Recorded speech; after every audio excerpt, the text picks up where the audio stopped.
A college student living in a small town in upstate New York turns out to be a fugitive from Oklahoma who staged his bloody abduction more than a decade ago. He changed his identity to Justin Phillips. Yeah. He's actually enrolled in a university up there. This is Uncovered.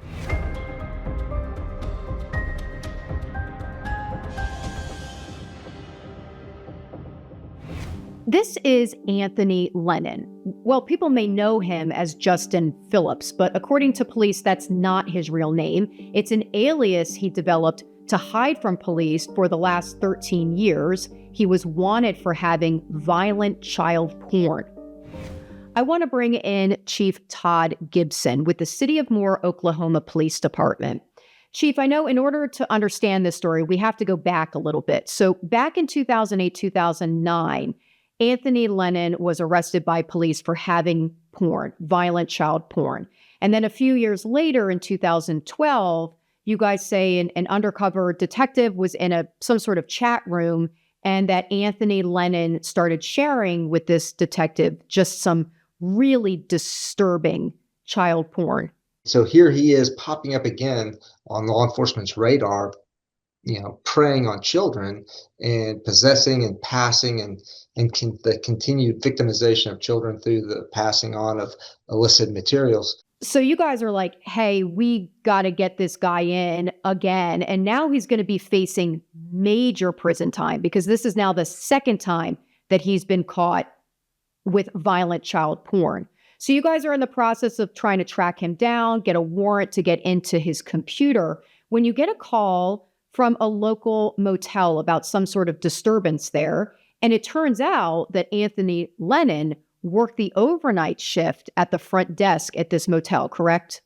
We get called to a robbery, potential kidnapping from the Super 8 motel manager. So the owner / manager shows up the next day or early that morning and notices that it looks like somebody has robbed and gone through and rifled through the files, and his food is sitting uneaten out on the counter as if he were startled or somehow interrupted in maybe a meal. And then there is blood out on the walkway next to the stairs. There's bloody footprints, and his name badge is left at the scene. Lennon's badge. Conveniently just perfectly name up with a little bit of blood on it. And so originally, when the patrol officers respond, they think they're dealing with maybe some sort of violent abduction / robbery gone wrong, something like that. And so they start their normal investigative processes.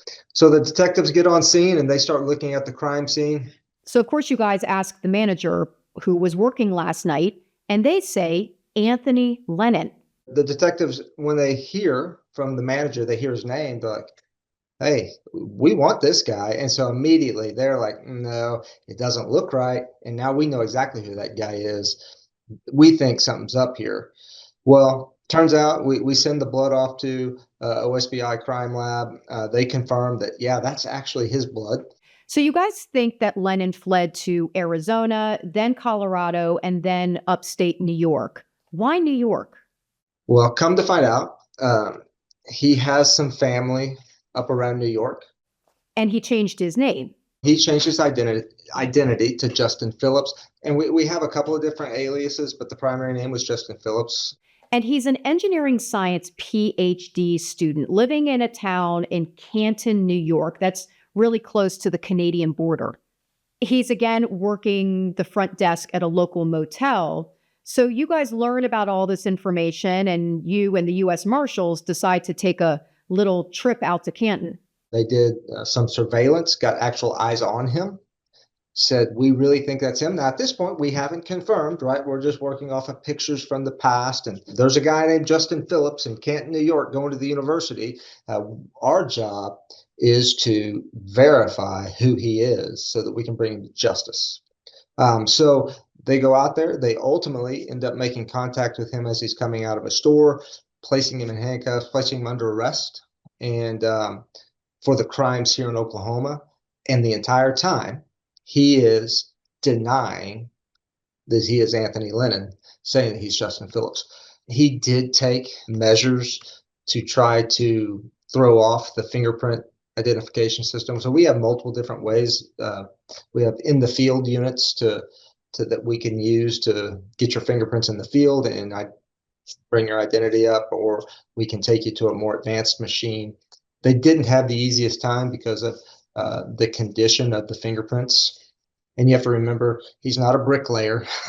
He's a student that works on computers, so there's no reason for him to have rough, gruff surfaces on his fingerprints, but he has clearly done something to his hands that is impeding our ability in the field to roll his prints in the field and get a notification. So we take him in. Obviously, we know who he is. We believe we know who he is, and then we absolutely confirm his identity through fingerprints. But even today, he'll tell you, no, he's not Anthony Lennon. Well, you are. You're a coward, and you don't want to stand up for what you did, and you got caught. And so you can play your game as long as you want to play your game, and you can continue to say you're Justin Phillips or whoever it is you are, want to be or think you are. But the bottom line is you are a person that committed crimes in Oklahoma against children that were appalling, and you're going to stand in front of the courts for that. So for 13 years, you guys never gave up on this case. For our police officers and our detectives to stick with it, along with the Marshal Service to stick with it. I mean, the Marshals have had this case almost as long as we have, and they never put it on the back burner. They've been working it consistently for 13 years. It's a long time. Thank you, Chief Gibson, to you and your department for staying on this case. As an investigative journalist who constantly holds police departments accountable for how they handle their investigations, I want to commend the City of Moore, Oklahoma Police Department, the U.S. Marshals, and any other law enforcement involved in this case. They kept on this case for 13 years. Unfortunately, I cover many police departments that drop the ball in investigations. That is not what happened in this case. These law enforcement officers should serve as an example to police departments across the country about what hard work and dedication really means. For more true crime stories with depth, accountability, and impact, subscribe to Us Weekly's YouTube channel and visit uncoveredwithkristinthorne.com.